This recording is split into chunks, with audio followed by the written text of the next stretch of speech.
Konnichiwa Sekai, Ink again, and you read the title of the video. We're talking about Paradox Pokemon. I freaking love these things. Turning classic Pokemon we've known for years into either dinosaurs or robots, depending on what game you got. Now that is just a fun concept. So naturally, I wanted to throw my hand in the ring. But of course, I have been working on the Aster region project for a while now, but because of the theme of technology and the fact that Aster is more advanced than any real-world nation ever could be, I feel it natural that the Paradox Pokemon from Violet could actually show up in this hypothetical Pokemon game. In fact, I think they've found an interesting avenue to incorporate them into the story. But of course it'd be boring if we just showed all the ones that have already existed in the current Pokemon games. So I decided to create 4 Paradoxmon of my own. Well, not really Paradox, because they're not from a time machine here. But they're the same type of Pokemon as these future robotic Pokemon are.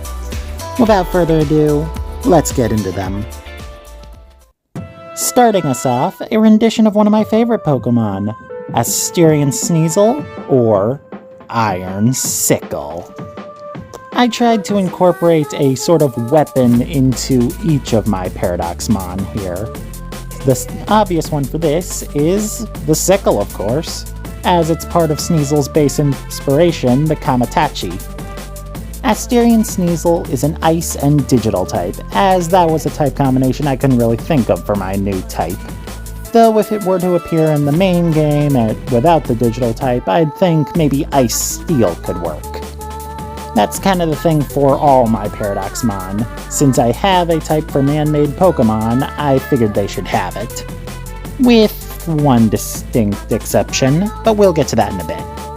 I like to imagine that Iron Sickle has a rotating waist so that it can spin its sickle arms around like a saw blade. And I'd made that little head feather that Sneasel has into like a scouter. Because obviously, I am a weeb. Honestly, it's probably tied with one of the other ones for my favorite of this bunch. I just love how this one turned out.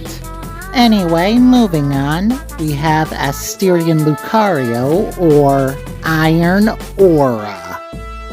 This guy is a fighting digital type, with spiked knuckles made out of solidified aura, like his aura sphere has just been turned into a weapon.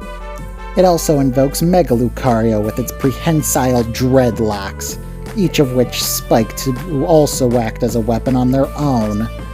Honestly, I just had fun with this design, making it as menacing as possible, really harkening back to Lucario's inspiration as Anubis. I even give it a bit of an Egyptian headdress and the eye makeup that you typically see on pharaohs. Also, you may not have noticed, but its arms aren't actually attached to its body. They're just floating idly by, right next to each other like iron hands. Maybe its additional typing, if it were in the main game, would be Psychic. I honestly don't know, I didn't design them with other types in mind.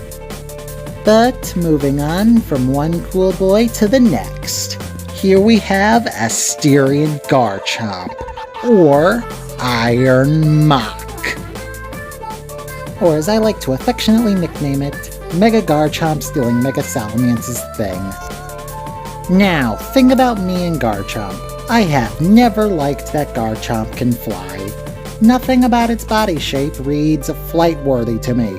Its wings are too thin to get its bulky body off the ground.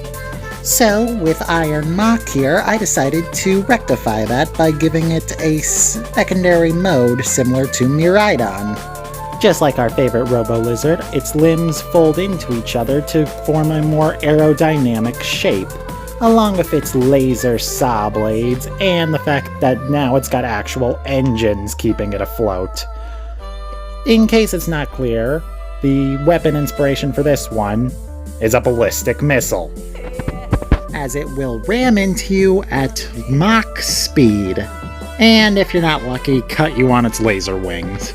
I imagine in battle it would still be in its more terrestrial form, which would have the same silhouette as Mega Garchomp, but for the art I decided to do it in its flight form since that's more interesting. This flying monster is a dragon and digital type, or maybe dragon flying in the main games.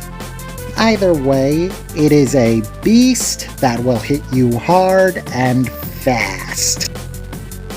And last but not least, we have a very unconventional Paradox Pokemon. You see, by far the coolest existing Paradox Pokemon is Iron Valiant. Since it's not Gardevoir or Gallade, it's somehow both. So I wanted at least one of mine to also be a bizarre fusion of sorts. Only mine's even more bizarre. Say hello to Magmavire, or Iron Blast.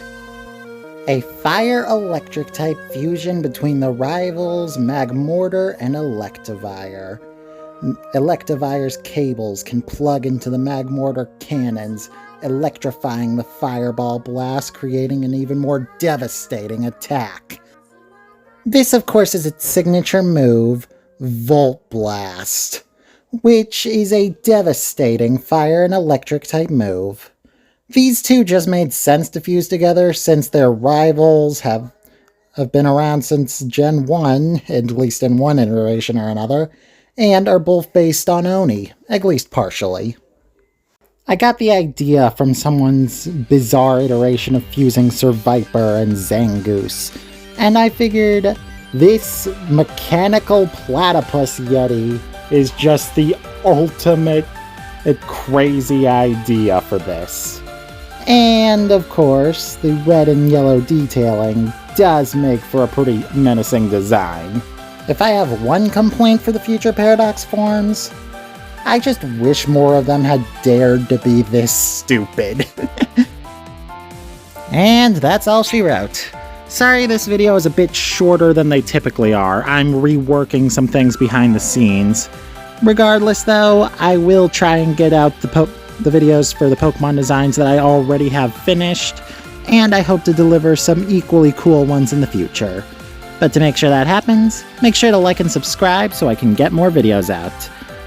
I am happy to announce that we are actually halfway through my 150 goal for the Aster region, even if not all of the designs I've made have been shown off so far. But those are for future ink to show off, so for now, ink out.